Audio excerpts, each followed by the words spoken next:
अस्सलामुअलैकुम, मैं हूं सरफराज शेख। अभी हमारे साथ जो शख्स बैठे हैं, इनका नाम बहुत बड़ा है, इनका काम बहुत बड़ा है।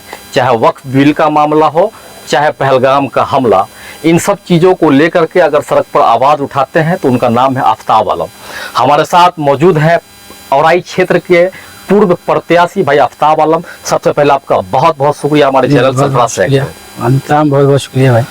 पहलगाम हमला को लेकर के आप बहुत ही सुर्खी बटोरे थे कि पहले देश फिर बीवी और बच्चा, इसको लेकर के आप क्या कहेंगे? जहाँ तक सरफराज भाई पहलगाम हमले की बात है, क्योंकि पहलगाम हमला जो हुआ जिसमें 28 बेकसूर लोग चले गए दुनिया से और उसको कहिए शहीद हुए, जो देश का प्रधानमंत्री नहीं मानता है लेकिन हम लोग कहते हैं कि वो शहीद हुए।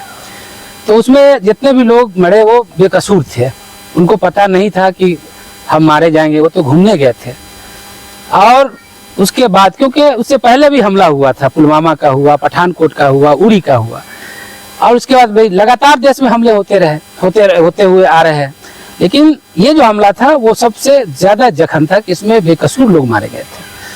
तब हम लोगों ने भी आवाज़ उठाया कि अब इसका हल होना चाहिए, कब तक हमला होता रहेगा इस देश के अंदर। तो हम लोगों ने भी आके मीडिया में बयान दिया कि देश पहले है, बीवी बाल बच्चा बाद में है। तो इसीलिए हम लोगों ने कहा था कि वहाँ पे जो हमले हुए हैं, जो लोग मारे गए हैं, वो बेकसूर लोग हैं, उसका हिसाब किताब होना चाहिए। और जान भी रहे हैं कि हमला करने वाला कौन है, कहाँ से हमला हो रहा है, कौन उकसा रहा है। उसके बावजूद भी अगर नहीं कार्रवाई हुई तो बड़े अफसोस की बात है। ये तो इन दिनों देख रहे हैं कि हर गांव में, मतलब हर जिला में आए दिन एक न एक वारदात हो रहे हैं, कभी यहाँ तो कभी वहाँ। इसको लेकर के आप क्या कहेंगे? देखिए, ये कुशासन बाबू की जो सरकार, अपने लोग कहते हैं कि सुशासन बाबू की सरकार है, ये इस बिहार के अंदर जो पहले ये खुद कहते थे कि जंगल राज था, ये था, लेकिन अभी जो हालात बने हुए हैं, जंगल राज नहीं महाजंगल राज चल रहा है। आए दिन मुजफ्फरपुर शहर के अंदर ये इस एक हफ्ता के अंदर आप देखिए कम से कम 8 से 10 हत्याएं हुई है।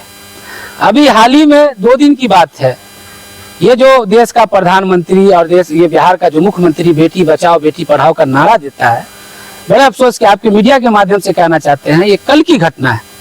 ये जो कह रहे हैं कि हम पूरा हॉस्पिटल बना रहे हैं, ये बना रहे हैं, आप चले जाइएगा हॉस्पिटल में खाली भवन मिलेगा, वहाँ डॉक्टर आपको नहीं मिलेगा। 11 साल की बच्ची, दलित समाज से, कुरहनी की रहने वाली, उसको क्या पता था, उसको उठाकर उसके साथ रेप किया जाता है और उस बच्ची का गला ब्लेड से काटा जाता है, उसको पेट को चीरा जाता है और उसको फेंक दिया जाता है। किसी तरह से उसको एडमिट कराया जाता है SKMCH में, और जब वो पटना PMCH में जाती है, 11 घंटा तक एम्बुलेंस में तड़पती रही, उसको बेड नहीं मिला, किसी तरह से वहां पर उसको एडमिट कराया जाता है। कल वो बच्ची दम तोड़ देती है।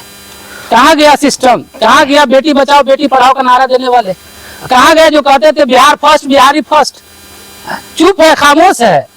ये देश के अंदर, राज्य के अंदर हो रहा है, इस दलित बेटी के साथ आए दिन हो रहा है। इस देश के अंदर अगर जुल्म हो रहा है तो दलित पर हो रहा है, नहीं तो मुसलमान पे हो रहा है। आप देख लीजिएगा, हर दिन दलित की बेटी की हत्या हो रही है, दलित के साथ बलात्कार हो रहा है, लेकिन ये प्रशासन जो खामोश बना हुआ है। इन दिनों आप क्षेत्र के गांव का दौरा कर रहे हैं, तो क्या लगता है कि 2025 के विधानसभा चुनाव में आप आएंगे? आना तय है, लड़ना है। देश की आजादी के 78 साल के बाद भी आप औराई विधानसभा को देख लीजिएगा सरफराज भाई। आज चले जाइएगा दलित की बस्ती में, आपको रास्ता नहीं मिलेगा। इसी तवक्कलपुर गांव, ये लखनपुर जहाँ बैठे हुए बेलपकौना के बगल में लखनपुर गांव है, वहाँ पे एक तवक्कलपुर गांव है, वहाँ पे एक स्कूल है, उसका भवन नहीं बना, आज भी पेड़ के नीचे बच्चा पढ़ता है। आज भी वहाँ बच्चे, वहाँ दलित के बच्चे हैं, इसलिए नहीं भवन बना कि वो दलित का मोहल्ला है।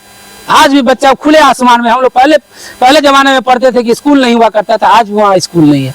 आज भी वहाँ 4 दिन हफ्ता दिन पहले एक दलित 16 साल के बच्चे को मार दिया गया, आज तक उसको इंसाफ नहीं मिला। उससे पहले उसके बाप को भी मार दिया गया था, इसी लखनपुर के अंदर में। आप चले जाइएगा दलित के बस्ती में, आपको रास्ता नहीं मिलेगा। आप चले जाइएगा दलित के बस्ती में, आपको स्कूल नहीं मिलेगा। आज भी बच्चे जो है वहाँ पे स्कूल की पढ़ नहीं पा रहे हैं, पलायन कर रहे हैं यहाँ से। आज भी चले जाइएगा आप इस औराई विधानसभा के अंदर में, आप जितना 42 पंचायत आता है वहाँ का हालात देख लीजिएगा। आज भी दर्जनों चचरी का पुल है। आज विकास की बात करते हैं, आप शुरू कर दीजिए, आप यहीं से आगे बढ़िएगा। डुमरी चाहिए, बस घट्टा चले जाइए, बरेगा ले जाइए, मोरपुर चले जाइए, कोयला ले जाइए, तराड़ चले जाइए, आज भी चचरी का पुल बना हुआ है। कहाँ विकास है? यहाँ पहले के भी विधायक रहे हैं और पार्टी के भी रहे हैं, सब ने औराई को ठगा है, लूटा है, और फिर औराई को लूटने की कोशिश की जा रही है। आप उनसे सवाल कीजिए ना, दर्जनों चचरी का पुल है, आज लोग चांद पे जा रहा है, लेकिन औराई की जनता आज भी चचरी के पुल पर चलने को मजबूर है। तो लड़ना तो तय है, लड़ेंगे। औराई के विकास के लिए तो खून बहाना पड़ेगा, खून भी बहाएंगे, बहा देंगे, लेकिन हटेंगे नहीं पीछे। 2025 में लड़ना तय है, क्योंकि औराई को सबने लूटा है, औराई को सबने ठगा। ये मैं देखता हूँ कि आप गरीब की, मजलूम आवाज उठाते हैं। ये हम लोगों को, जो हम लोगों की पार्टी है भाकपा माले, वो लाल झंडे की पार्टी है। अगर उसका इतिहास पढ़िएगा, ये खून से लाल है, खून से लाल। इन्होंने गरीबों के लिए लड़ा है, गरीबों के लिए शहादत दी है। आप बहुत कोई पार्टी में नहीं देखेगा जो गरीब के लिए अपनी जान की कुर्बानी दे देगा। हमारी पार्टी ने सैकड़ों नहीं हजारों साथियों ने कुर्बानी दिया है। चाहे वारा से शुरू करिए, सिवान चले जाइए, भोजपुर चले जाइए। आज अगर गरीब भी बोल पा रहा है तो समझिए कहीं ना कहीं लाल झंडे के जरूर उसका सहयोग रहता है। वो लाल झंडा हर जगह, क्योंकि पार्टी का सिद्धांत ही है, उसकी आवाज नहीं उठाएंगे तो कौन उठाएगा। आज दलित पर जुल्म हो रहा है ना, दलित नहीं तो मुसलमान। अब देख लीजिए, डेली अब अखबार देखिएगा, दलित ही पे अत्याचार हो रहा है, नहीं तो मुसलमान पर है। कोई मुसलमान दाढ़ी टोपी पहने हुआ उसको मार दिया जा रहा है। कोई दलित है, किसी का सामांती का अगर गेहूं नहीं काटा तो उसका हाथ काट दिया जा रहा है। अगर उसने पानी चापाकल से पानी भर लिया गया तो उसको मार दे रहा है। अगर घोड़ा पे चढ़ गया तो उसके लिए उस दलित की हत्या कर दी जा रही है। कोई पूछने वाला नहीं है, लेकिन राजनीति सब लोग दलित पे करते हैं। इसलिए हम लोग की जो पार्टी है वो गरीबों की है, दलितों की है, बेआवाजों की है। इसलिए जुल्म के खिलाफ हम लोग लड़ते हैं। हम लोग